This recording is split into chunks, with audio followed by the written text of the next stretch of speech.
ತೆಂಗು ಅಭಿವೃದ್ಧಿ ಮಂಡಳಿಯು ನೀಡುವ ಪ್ರಾತ್ಯಕ್ಷಿಕ ವಿಧಾನ ಹಾಗೂ ಉಚಿತ ತೆಂಗು ಪೋಷಕಾಂಶದ ಬಳಕೆಯೊಂದಿಗೆ ವೈಜ್ಞಾನಿಕ ವಿಧಾನ ಅನುಸರಿಸಿದಲ್ಲಿ ತೆಂಗು ಬೆಳೆ ವೃದ್ಧಿಯಾಗಿ ರೈತರಿಗೆ ಅನುಕೂಲವಾಗಲಿದೆ ಎಂದು ಶಾಸಕ ದಿನಕರ್ ಶೆಟ್ಟಿ ಕರೆ ನೀಡಿದರು.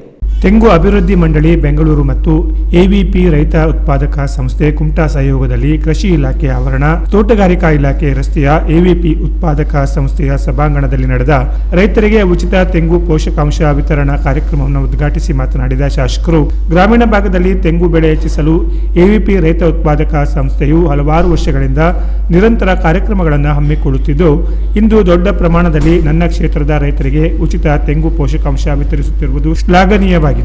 ರೈತರು ಎದುರಿಸುತ್ತಿರುವ ಸಮಸ್ಯೆಗಳಾದ ಬೆಳೆ ಹಾನಿ, ರೋಗಬಾಧೆ, ಇತರೆ ವಿಷಯಗಳ ಕುರಿತು ರೈತರ ಬೇಡಿಕೆಯನ್ನು ಆಲಿಸಿ ಸಂಬಂಧಿಸಿದ ಇಲಾಖೆ ಮಂತ್ರಿಗಳೊಂದಿಗೆ ಪರಿಹಾರದ ಕುರಿತು ಚರ್ಚಿಸುವುದಾಗಿ ಸಭೆಗೆ ತಿಳಿಸಿದರು. ಸಂಪನ್ಮೂಲ ವ್ಯಕ್ತಿಗಳಾದ ವಿಜ್ಞಾನಿ ಡಾಕ್ಟರ್ ಜಿ.ವಿ. ನಾಯಕ್ ಅವರು ವೈಜ್ಞಾನಿಕ ವಿಧಾನ ಅನುಸರಿಸಿ ಎಲೆ ಚುಕ್ಕಿ ರೋಗ ನಿಯಂತ್ರಣದ ಕುರಿತು ಸವಿಸ್ತಾರವಾಗಿ ರೈತರಿಗೆ ಮಾಹಿತಿ ನೀಡಿದರು.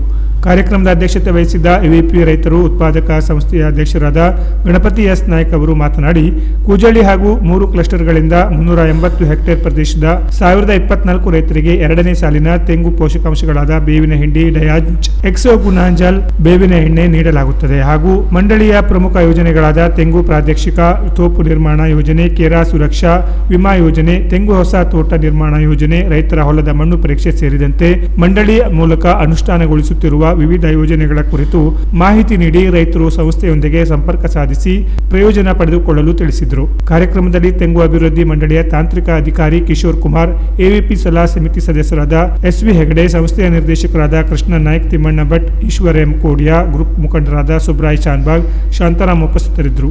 ಕೃಷ್ಣ ನಾಯ್ಕ್ ಸ್ವಾಗತಿಸಿದರು. ಎಚ್. ಶಿವರಾಮ ವಂದಿಸಿದರು. 300ಕ್ಕೂ ಅಧಿಕ ರೈತರು ಉಚಿತ ಪೋಷಕಾಂಶ ಗೊಬ್ಬರವನ್ನು ಪಡೆದುಕೊಂಡರು. Canara plus news, Kumta.